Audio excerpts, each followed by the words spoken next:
and kicker back, what's your main emphasis, goal, and what do you want to see from those two guys this spring? We're working on getting better. They were okay last year, and there's, improvements to be made. I think they're both making strides in that area, specifically with Brian. We're working on field punts. So, I thought he did a nice job last year. If you look at us statistically, this proves out too. Going in the what we call the pooch punts, the pooch area, the directional stuff. We're working on it, but I thought he did a pretty good job with that last year. So, we're doing a lot of work. It's awesome to have our practice facility because, we can kick with the wind, against the wind, and now we have that other field where we're kicking with crosswinds. So, that's always a factor with the winds in Nebraska. We've been getting them this spring. We got them all last year, so that's a factor in the big ball kicks for Brian. It's also a factor in the kicking part of it. So Tristan, is working on that as well. Tristan coming out of the season at 60%, that's not good enough for us to win more than 5 games probably. So we have to get that percentage up significantly. And he has shown that so far. He's having a good spring for us. And, he's made some improvements in his technique and he's stronger. So we're making improvements, but the theme is for both of those guys is to get better. We're also working with a new snapper. So, Camden Watucky's been snapping as a new snapper, and they got to, they're getting used to him, not used to him, but they're just, getting into the rhythm of, working together. How's that Watucky? How's that picture look? I mean, you guys have not had any trouble in that area at all, right? Why? Why you got to say that? You're like my son. He's like, it's like a jinx. Yeah. Well, that's. There's been Marco set the trend last year, and Marco was a consummate pro. We were really fortunate to get him, and he's done really well out in the circuit and got himself invited to different combines, and a lot of NFL teams are looking at him right now. So for Camden to be able to work with him last year was really critical, and got a really not just a sense of how to snap the football, but also how to perfect the craft. I mean, Marco was working all the time.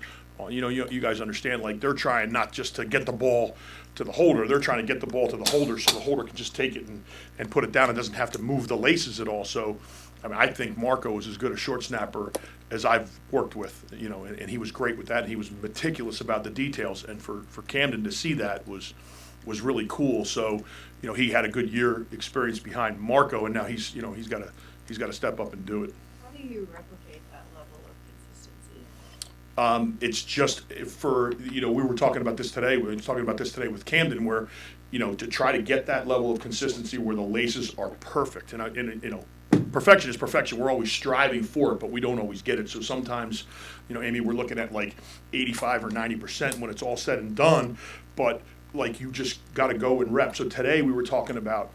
He's like, Coach, I shot that thing back the same way, and it was a half turn, meaning I had to, Brian had to turn the ball, and then the next time it was perfect. So he has to have a feel for the velocity of the snap, and counting the rotations of the ball coming back. It's that amount of detail. So he just has to he's working with making sure that velocity and how the ball feels coming out of his hand, is the same every time. He again, because he's worked under Marco, because he's that kind of kid. He said to me, in the last practice, he had put a couple of snaps inside and said, Coach, look at my feet. And, one of his feet was staggered. And it was I had to look at it real close, but it was 2 inches. But it's like a golf swing. It's the same thing over and over and over again with the perfect technique, the perfect hand motion, the feet placed the right way. And again, we're not just talking about snapping it so that he can catch it like Charlie Brown and Lucy, it's like when they used to catch it, or it's like that ball's got to be there and just put right down to give us the best chance to get it through. What kind of growth have you seen from Tristan 1 year in? Now is there more consistency in the routine that he goes through every time he kicks the ball? Yeah, there's a lot more. And it's a lot more things that we were able to work on together. Coming through, and the resources here are great. So, we can send film, or I can talk to guys like Chris Brown or Brett Maher or Alex Henry. These are all guys that I have, I could talk to on a regular basis to kind of look at things and see if it's like a sounding board. And I've gotten to the point now, and this didn't happen to the degree that I wanted it to during the season, to be perfectly honest with you, where I know how he's lining up and exactly, what it looks like. Because, even though I worked with him last summer a little bit, as we got into the season, there were a number of things that we were working on technically, and it's like, he's 18 years old, so it's like, do you want to go in there and make wholesale changes to what he's done? And so I was really trying to look at what we were doing and simplify it for him. But now we're way better on the same page in terms of exactly, and it's really regards to the setup on the ball and on how he's lining up, he's grown. In just us growing together and him being able to get that approach down is way more consistent and I think way better.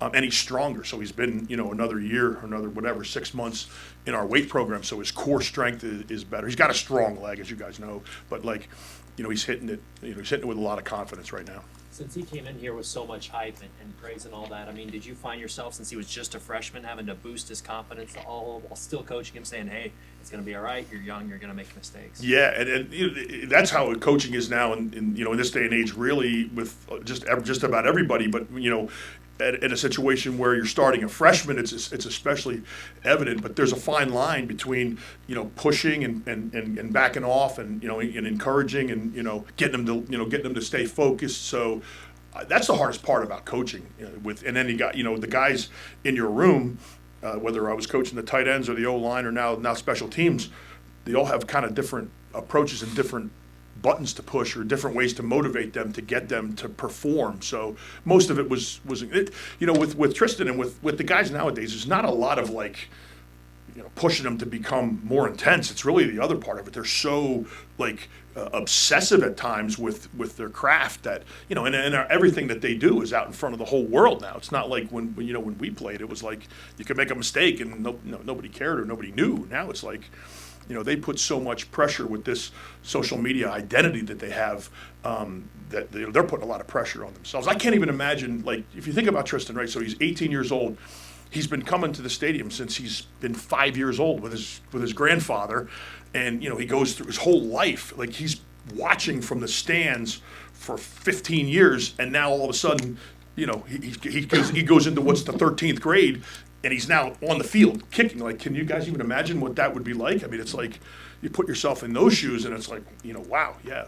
But he's really good. Tristan's really good with, he's intense, he's locked in, he's focused, and he can miss one, and then he can flush it, and he can take a breath, and he can get himself back to that square one. And he rarely misses 2 in a row. If he misses one, he's fixing it, and it's on to the next one. He's really, for a young kid, he's got, really good maturity that way.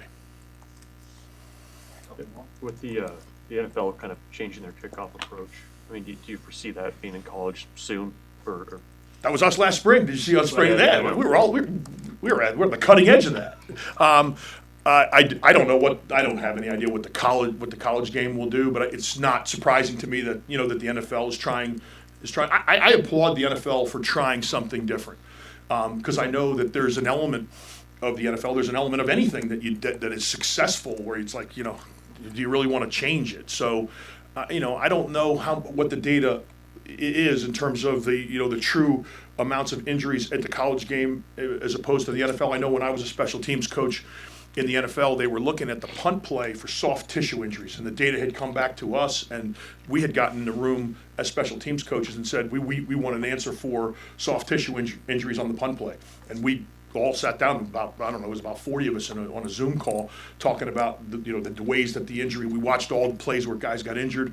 I don't know what the data is right now at the college level on that particular play, but I would, I think that there's always, whenever you're looking at things to do, make changes in the game for safety's sake, why not try it? I mean, it's worth it to try to see how you can make the game safer. So I could see it happening, but I wouldn't be surprised if it didn't either. Did you connect with Cam Jurgens and talk about the Eagles? Of course.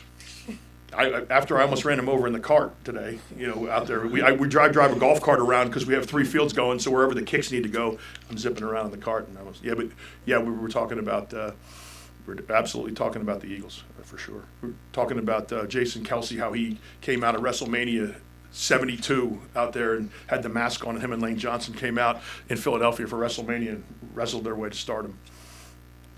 There's a lot of early enrollees on this team. Have you found an eagerness with some of those guys even popping their head in your office wanting to be a part of things? Yeah, there are, and there's some that aren't. So like, and the ones that do are a little bit ahead, but the team there's so much leadership and maturity with regards to special teams on our team that the new enrollees are, even if they're really good and they're coming in, and a lot of them are like a lot of those young defensive players, they're coming in like and I tell them, I say, guys, if you come into my office and we talk special teams, I tell them 5 minutes, and sometimes it's 5 or 6, but I'm not gonna give them a lecture on life.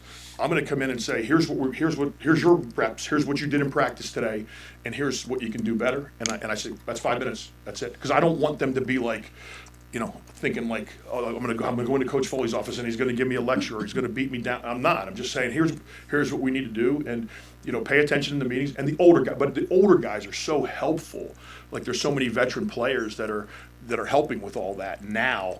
And all they have to do, like, I literally tell them, I'm like, just watch the guy in front of you. Like, Isaac Gifford's going to go up there and he's going to do it just about perfectly. And if you watch him do it, then, you can learn from that. So, and then Isaac's coaching him to do it. So, but yeah, there's some really talented players there that are going to really help us on special teams. And it's my job to just, get them progressed along in the spring as much as possible. Who do you have working at punt return? Ethan Nation's working at punt returner. Isaiah Garcia Castaneda is a guy that's doing it. He's limited in terms of his injuries. So Ethan's taking some reps back there. There's some other young player. Beyond him, like, because he's done it a little bit on the field for us, and he's working. Like, he came out. We would have the jugs out there right after the signing date, and he'd go out there and catch 30 or 40 a day. And the issue here, the issue anywhere, but like especially here, is like tracking the ball. We have a bunch of guys that can catch a punt.